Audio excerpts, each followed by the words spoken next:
Salam sejahtera pemirsa, berjumpa kembali di dalam pembahasan buku Bugar Selamanya. Dan pada hari ini kita sudah memasuki halaman yang ke-318 dengan judul Tangan yang Terluka. Ayat inti kita pada hari ini terdapat dalam Yeremia 51 ayat yang ke-8 dan ayat yang ke-10. Tiba-tiba Babel jatuh dan pecah, ratapilah dia. Ambillah balsam untuk lukanya, mungkin ia menjadi sembuh. Tuhan telah membuat segala kebenaran kita menjadi nyata. Marilah kita ceritakan di Sion perubahan Tuhan Allah kita. Kita masuk dalam inti pembacaannya. Ketika saya berumur 7 tahun, saya dan saudara laki-laki saya menyaksikan ayah saya membakar semak-semak di halaman belakang dan melemparkan rumput serta potongan-potongan kayu ke dalam api. Akhirnya salah satu dari kami menemukan pipa panjang dan memasukkan salah satu ujungnya ke dalam api untuk melihat apakah asap akan keluar dari ujung yang lainnya. Benar saja, segera asap mulai mengepul dari ujung yang tergeletak di rumputan. Tidak memahami hukum fisika bahwa jika salah satu ujung pipa itu panas, ujung yang satu juga akan panas. Saya memungut ujung yang terletak di rumput. Saya dengan kuat meraihnya dengan kedua tangan. Pipanya sangat panas hingga benar-benar menggorek telapak tangan dan bagian dalam jari-jari saya. Saya mengalami sensasi sakit yang paling hebat yang pernah saya rasakan, dan saya meneriakkan jeritan yang pasti terdengar sampai di ujung blok. Ayah dan ibu datang berlari dan berusaha meringankan rasa sakit saya. Ayah menaruh salap di tangan dan meyakinkan saya bahwa semuanya akan baik-baik saja. Benar saja, kepedihan akibat pengalaman ini kini tinggal kenangan belaka. Yang paling penting bagi saya sebagai anak yang terluka adalah ayah saya ada di sana untuk meyakinkan saya dan meredakan luka di tangan saya dengan salep. Ya, bagaimana pelajaran pada hari ini menceritakan ada sebuah cerita atau kisah atau masa lalu daripada seorang anak, di mana orang ini pada saat dia berumur 7 tahun, dia dan saudara laki-lakinya ini sedang menyaksikan atau bermain di halaman belakang rumah mereka, dan mereka menyaksikan atau sedang melihat ayahnya sedang membakar semak di halaman belakang mereka, dan dikatakan bahwa kedua anak ini akhirnya bermain bersama-sama, dan dikatakan mereka melemparkan rumput serta potongan-potongan kayu ke dalam api. Dan pada saat itu mereka juga menemukan sebuah pipa yang panjang, dan salah satu dari mereka ini memasukkan salah satu ujung pipa tersebut ke dalam api yang sedang menyala untuk memastikan atau melihat apakah asap akan keluar dari ujung yang satunya. Dan benar saja, ketika mereka memasukkan akan pipa tersebut, tidak lama kemudian api mulai keluar dari ujung yang satunya yang sementara tergeletak di rumput. Dan dikatakan bahwa anak yang berumur 7 tahun ini akhirnya dia penasaran, dan dikatakan tidak memahami hukum fisika bahwa jika salah satu ujung pipa itu panas, ujung yang satu juga ikut panas. Saya memungut ujung yang tergeletak di rumput. Ketika dia melihat api mulai keluar dari ujung pipa tersebut atau ujung pipa yang sementara tergeletak di rumput tersebut, anak ini pun akhirnya penasaran dan mencoba meraih akan pipa tersebut, dan dia mengambil akan ujung pipa yang tergeletak di rumput itu. Dan ketika dia menggenggam akan pipa tersebut dengan kedua tangannya, dikatakan dia merasakan sensasi yang sangat panas atau merasakan rasa sakit yang belum pernah dia rasakan, sehingga itu membuat dia menjerit kesakitan dan dia berteriak, sehingga kedua orang tuanya atau ayah dan ibunya lari dan menghampiri mereka karena teriakan daripada anak ini. Dan dikatakan ayahnya ini berusaha meringankan rasa sakit yang dialami oleh anak tersebut. Ayahnya mencoba menaruh salap di tangan dan meyakinkan bahwa anak ini akan baik-baik saja. Dan dikatakan kepedihan akibat pengalaman ini kini tinggal kenangan belaka.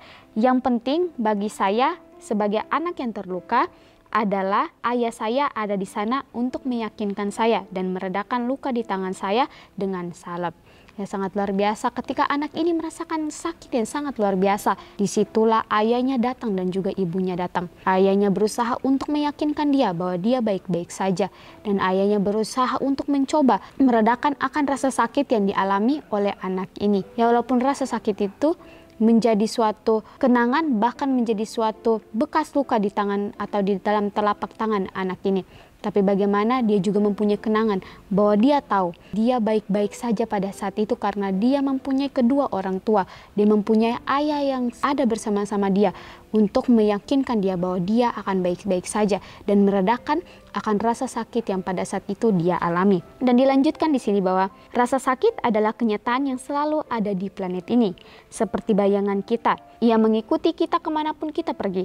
Terkadang itu menjadi begitu terasa dibandingkan waktu yang lain. Pelajaran yang sangat luar biasa mengingatkan kita ketika kita mungkin mempunyai bekas luka itu pada saat kita masih kecil atau luka secara emosional. Kita mempunyai trauma dalam kehidupan kita. Tetapi kita harus percaya bahwa kita bersama-sama dengan Tuhan. Dikatakan di sini bahwa rasa sakit adalah suatu kenyataan yang ada di bumi ini. Rasa sakit adalah suatu kenyataan yang selalu kita hadapi di dalam muka bumi ini.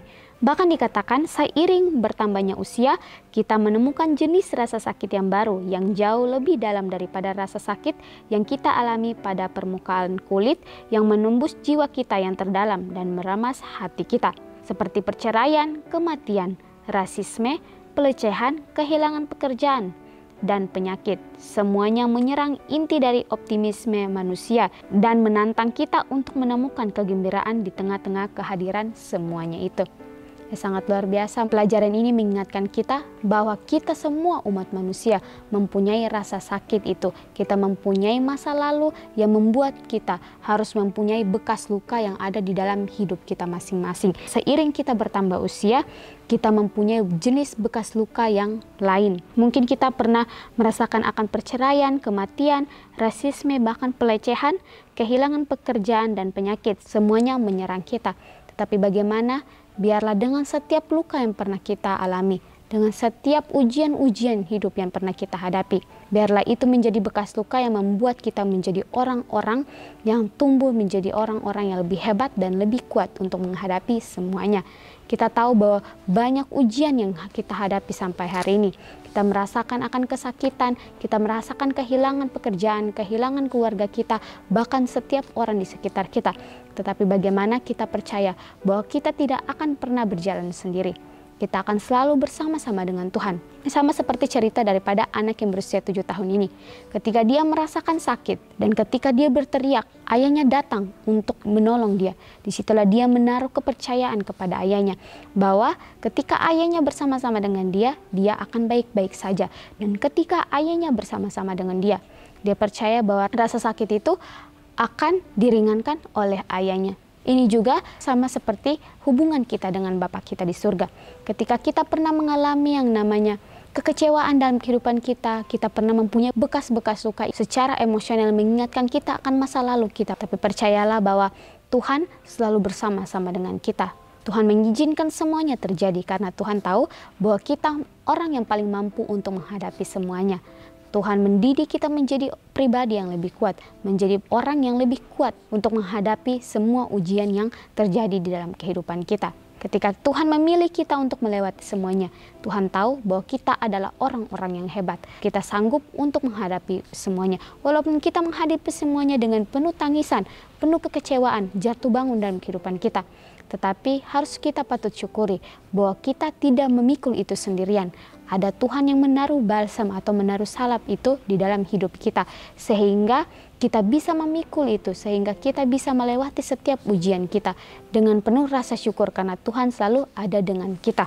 Bahkan dilanjutkan di sini, ketika kita kesakitan, sungguh melegakan mengetahui bahwa Bapa Surgawi kita mengelilingi kita dengan tangannya yang terluka. Kembali lagi mengingatkan kita, ketika kita terluka, kita harus selalu mengingat bahwa Tuhan selalu bersama-sama dengan kita. Di saat kita bahagia pun, Tuhan selalu mengelilingi kita dengan kebahagiaan itu. Tuhan selalu ada bersama-sama dengan kita. Di saat kita sedih, di saat kita senang, Tuhan akan selalu bersama-sama dengan kita. Dan dilanjutkan, dengan penuh kasih Dia meyakinkan kita bahwa apapun sakitnya, suatu hari nanti itu hanya akan menjadi kenangan saja. Ya, sangat luar biasa, Tuhan selalu bersama-sama dengan kita. Dia selalu meyakinkan kita bahwa ujian yang kita lewati ini hanyalah ujian yang hanya sementara untuk mendidik kita menjadi pribadi yang lebih kuat. Sehingga ketika kita sudah menjadi orang yang lebih kuat, menjadi pribadi yang lebih baik. Dan dikatakan ketika kita melihat lagi akan masa lalu kita Disitulah kita melihat bagaimana campur tangan Tuhan di dalam setiap masalah yang pada saat itu kita hadapi. Dan sangat jelas dikatakan bahwa itu akan menjadi kenangan saja. Sama seperti tangan yang terluka yang dialami oleh anak yang berumur 7 tahun pada saat itu. Bahwa anak ini mempunyai bekas luka di tangannya. Dan bekas luka itu hanya menjadi suatu kenangan saja. Dan dikatakan dia tidak memberitahu kita untuk berhenti menangis. Sebaliknya, dia memberi kita bahu untuk menangis dan menutup luka kita dengan balsam penyembuhannya. Ya, sangat luar biasa menceritakan akan kasih Tuhan kepada kita umat manusia. Dikatakan ketika kita mengalami banyak masalah, banyak ujian dalam kehidupan kita, kita mempunyai trauma dalam kehidupan kita, Tuhan tidak pernah menyuruh kita untuk berhenti menangis di saat kita sedang lelah untuk menghadapi setiap ujian-ujian dalam kehidupan kita.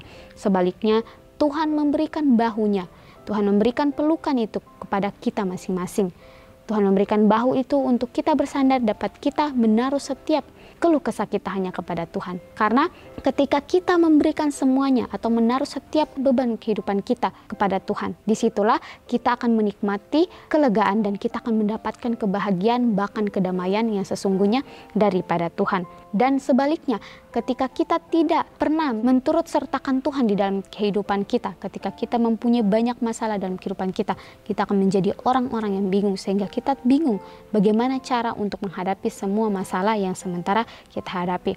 Untuk itu Tuhan mengingatkan kita untuk kita lebih percaya kepada Tuhan, menyerahkan setiap kehidupan kita kepada Tuhan, menyerahkan akan setiap masalah kehidupan kita kepada Tuhan, supaya Dia dapat membantu kita dan memberikan kita kelegaan dalam setiap masalah yang sementara kita hadapi.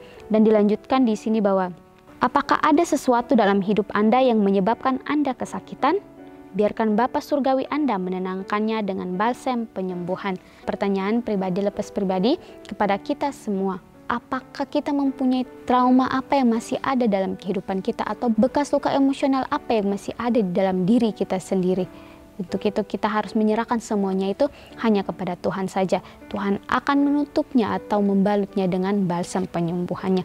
Asalkan dari pribadi lepas pribadi kita, apakah kita mau menyerahkan semuanya itu kepada Tuhan? Pelajaran ini mengingatkan kita supaya kita lebih bergantung lagi kepada Tuhan, menyerahkan setiap kepercayaan kita kepada Tuhan. Seperti anak dan bapa, kita tahu bahwa kita akan baik-baik saja karena kita mempunyai seorang pahlawannya, itu ayah kita sendiri. Sama halnya juga kita harus menggantungkan kepercayaan kita sepenuhnya kepada Tuhan, karena Tuhan adalah Bapa kita dan kita adalah anaknya. Ya, biarlah pelajaran ini boleh kita aplikasikan dalam kehidupan kita dan dalam setiap masalah kehidupan yang sementara kita hadapi, dan dalam setiap luka-luka yang pernah kita hadapi dan trauma-trauma yang pernah kita hadapi. Dan biarlah itu menjadikan kita menjadi pribadi-pribadi yang lebih kuat ke depannya. Ya, baik pemirsa, mungkin ini saja pembahasan yang bisa saya bahas pada hari ini. Kita akan berjumpa kembali di dalam pembahasan yang berikutnya. Salam sejahtera dan Tuhan Yesus memberkati kita semua.